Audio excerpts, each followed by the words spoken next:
Hello, this is John McAllister with Upper Sandusky, my hometown. And today we're going to talk with Dick and Pat Althouse, who are the top chair people in the Upper Sandusky Winter Fantasy of Lights. I think Pat is the actual chairman and Dick works right beside her. A lot of 17 different people in the committees, and Pat's the chair. We're going to spend the time just talking a little bit about Fantasy of Lights and promoting it. And it's exciting. It brings a lot of popularity to Upper Sandusky. It brings a lot of money to Upper Sandusky, and a lot of people travel. And Pat said people from Michigan come down every year. If you'll sit back and enjoy my interview with Pat and Dick Eyestone.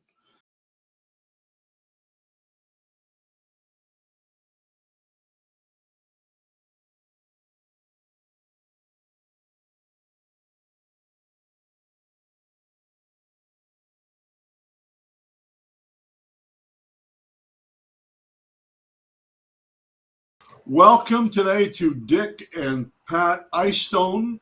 Heard the legends about you as far as the Uppers Fantasy of Lights, and today I would like to talk about that for a while, okay? Remember whose brainchild it was? If you it started in 1997. Right. So this is the 26th year, and it was the brainchild of Pat Althouse. Pat Althouse. Okay. Good. She's a Sycamore lady too, isn't she, like you? Yeah, in between Sycamore and Upper. Yeah. Okay, let's go then real quickly. A little background. Dick, I know you. I knew you when you were a young guy. What got you interested in the Fantasy of Lights? And don't you also do the downtown lights too? Well, I was out of Upper Sandusky for about 28 years. And when I moved back to Upper, a few months later, we were invited to the home of one of the families that was involved with the Fantasy of Lights. And shortly after that dinner, we found out that we were being invited to participate in that process. So there was we've been doing that ever since. There was a little bit of a hidden agenda. Pat, when did you get involved with it then?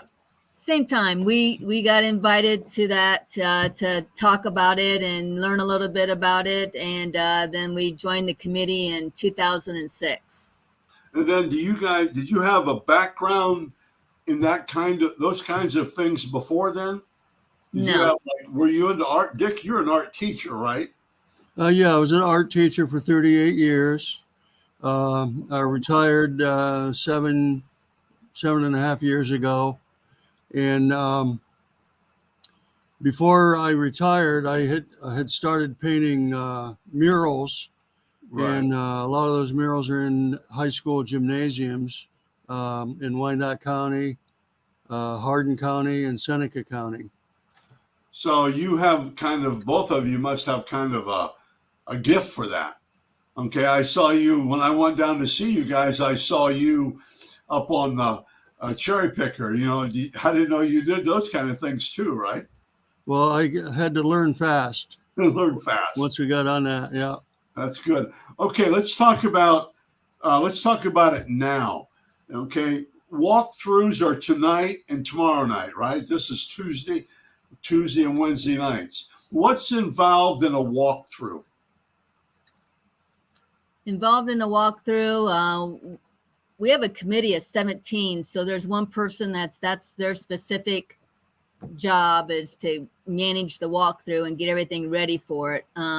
We have to involve the sheriff's auxiliary, to manage the crowd and the traffic, because everybody's parks either uptown at the Elks, across the bridge to the east, and then literally it's walking only, no vehicles down at the park at all. And it's donation only. Any money that is collected tonight and Wednesday then get dispersed to all the food pantries in Wyandotte County. Okay, all the food pantries. Mm-hmm. And actually just a donation. Yes. But I think people obviously. A monetary donation. Yes. Right, because, okay, the 2 nights of it then, right? Right. This would be the 9th year for Okay. our walkthroughs. Okay. And then when does it, December 1st it starts, right? Correct. We start with cars from December 1st to December 30th. Okay. What would be your advice about cars, driving cars? What would be some points that you could make it better with car? I mean, that you can make the travel better, the situation better. What advice would you give? If you're local and you can, come Monday through Thursday. That's You a know, great the idea. weekends are busy, and you know that's when a lot of the out of town or people that are an hour or so away or more, you know, come, you know, so forth. So eliminates some of that traffic. We have a sign that we got from ODOT, you know, up by the courthouse. You know, we keep the traffic 1 lane only going into the park, coming in from the west. You know, that way we don't mess up, you know, the regular traffic and upper, you know, going out to, you know, the east side of town, the fast foods, the gas stations and so forth out that way, you know, or if you want to come back into town. And there have been people trying to make U-turns too, haven't there been? Oh, yeah. And you get good volunteers, I know, that out there in front maintaining traffic and everything. What Right. time does it? Do the gates open then? The gates are supposed to open at 6, but typically you find cars start lining up around 5:30. And if we're ready, we will start letting them through, because then that just eliminates the traffic earlier, you know, or the backup, you know. So we'll let people start going through if we've got our volunteers there at the Santa house ready to take money. And, you know, and if the guys usually, our electricians are very good. They're there every day checking out lights. Man. And then they get it start to light it up, you know, around 5-ish, you know, something like that. And so if we're ready to go and the people are there, then we'll start letting cars come through. That's really good. You know, during the week and at 5:30, you'll see tracks parked down there. Yeah. That's me. Yep. That is I, because Yeah. I like to get there early and go during the week. Your wife is pretty much, well, by the way, Pat, you are the chairperson, right? Yes. Are you the chairperson? Because I don't know. Are you the whole thing then? Are you Yes. the top dog? Yeah. I have a good committee. We have 17 members on the committee. And everybody handles their own parts of, you know, so forth. So, you know, I mean, everybody's a working part of the committee. You know, so, you know, things just get done. You just check in with everybody and, Wow, you that's know. really super.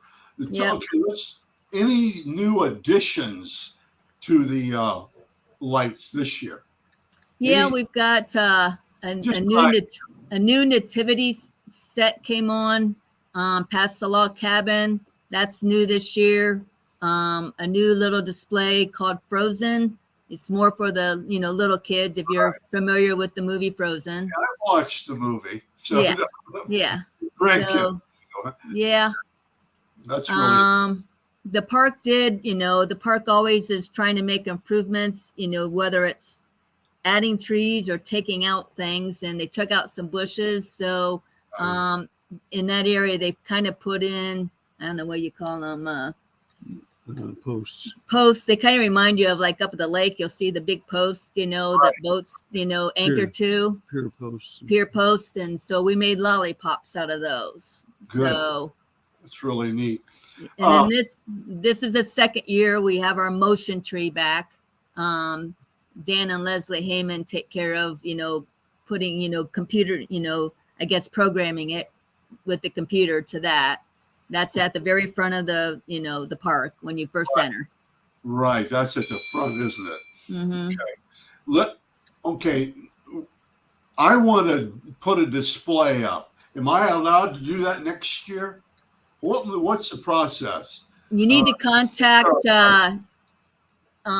We have our website, and usually, you know, they'll get a hold of me or they'll contact my display person. We just need to have an idea of what you are looking at Right. to display. I need to kind of have an idea of the size, so I can put you in the proper area, Right. to display it, what, if there's anything particular you need for it, and so forth. And then generally we ask you to, figure out a name, what theme you wanted to have it, and so forth, and that's really about it. I mean, we just kind of want to know what we don't like blow up, Right. displays. We don't like those. And we don't allow advertising. Your advertising is your name's in the program. And that gets distributed to, I don't know, we order like 18,000 programs each year. So your name gets out that way, but we don't want advertising in the park. Yeah, that's great. No advertising. And then you're pretty selective too, aren't you, or not? With that, Um, after all this is done, aren't you kind of selective or not? Well, I mean, we pretty much, as long as it's a decent idea or so forth, Right. we, let it go and so forth. As far as that, Okay. I wouldn't say that. It's just, just the no advertising, and it just, anybody can go just take something and blow it up. Most of our things, it's, it's a kind of a personal display that the company does or something. And a lot of them are homemade and painted and, that kind of thing. So. Well, that's really super. So there's a really good chance that people can put up a display if they will do their homework and prepare Yep. it the correct way. That's Yes. super. I didn't realize that. I didn't know. Okay. And we're going to finish in a minute here. Are there any new rules that people should see? Any pay attention to any changes in direction or anything like that you've added? No, nothing, no rules have changed as far as that. Our main thing is usually you get busy and people are at least the local people are so used to the one lane is always one way going out. And, for the fantasy, it's 2 lanes coming in, you can use both lanes. And so we're going to add signs this year to say that, so that hopefully people read it and use both lanes and don't hold up traffic out in the road. That's really good. Okay. $5 during the week, $10 on the weekend, right? Right. Yep. And then tell me real quickly, I think people know this, but do you pick a couple of charities, or where does the money go? I mean, obviously it's expensive as heck, but also, and you collect a lot of money, but where do you earmark those before, or do you sit down as a committee and say, and go through? We get about 20 applications each year. Okay. The recipient is chosen in May. And so we kind of have an idea, the recipient or recipients. This year we have 3. Okay. And so we kind of know what money we plan on dispersing, but it always depends on how the year went. I mean, if for some reason we would have and it's been several years since we had a rain out to where it flooded the park. Right. The park has since taken care of a lot of those problems, so we don't expect that. But, or if we have a winter storm that the roads are closed, one of those kind of things that really hurts us, badly, Right. on cars coming through. But we generally know through the 25 years, we've dispersed to our recipients just over $780,000. Well, that's unreal. But that's just to the recipients. Right. We also do money then later in the year to our other local things. We do it to the Sheriff's Association. We do it to the city. We do it to the park for using the park. We've helped the Upper Sandusky football team, the middle school with their athletics, the Rotary, the Elks, the community visitors. But you do have applications for that too, right? Oh yeah, those are on the website. Yep. Yeah. Yep. I We mean, usually put out an ad that we're accepting the applications again. So, but yeah, it's typically 20 or so a year. silly question, and we're about done. I promise. 15 minutes already goes fast. You mentioned electricians. How many electricians are involved in that? True electricians. How many would be True involved? electricians, right now we have 2. And, and they got workers, but they're hustling then. Right. They've started going out and checking and making sure how much ampage we're using and going through and making sure things are hooked up right, so forth. And then you have the lights, that when the lights go down or something, the one guy just repairs lights all the time, and is working on that in between. And over the summer, I mean, he does it all year. Yeah, that's amazing. What kind of, you may not know this, but where do you think the farthest people have traveled? From where have they traveled? Oh, we have a couple regulars come from Michigan. Come all the way down. And, Yeah, they come down Michigan, they stay overnight, hit the restaurants, come to the park. They make a couple days of it. okay. We know we get them from Toledo, Mansfield. We know we get them from Dayton. I think, with my football business, I travel all over the state for years. And they always, if I say Upper Sandusky, and then I always say, not on the lake, they go, oh, I know where Upper Sandusky is. One of them, they used to talk about the late Robbie Lee.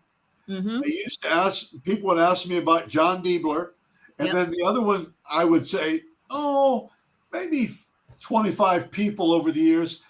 I've been there, they say. I've been to Upper Sandusky. No. They say, yeah, we go down to the Fantasy of Lights every year. So, and I'm telling you the truth. And I said, it's beautiful, isn't it? People will say, they say, because I always say, no, it's not Lake Erie or whatever. And they say, no, we go to the Fantasy of Lights. And I think that's really a neat compliment for Mm-hmm. Upper Sandusky. I'm a Yep. big, although I don't get around much, I'm a big Upper Sandusky guy. Mm-hmm. Okay, I want to put this up, Upper's Fantasy of Lights, and then that's what it's all about. I really appreciate you being on the show, and we will get it up as soon as we can, okay? All right. Sounds good. Thanks, Pat. Thanks. Thank Thank you. Thank you very much. All righty. Thank Have a you. good day. Thanks.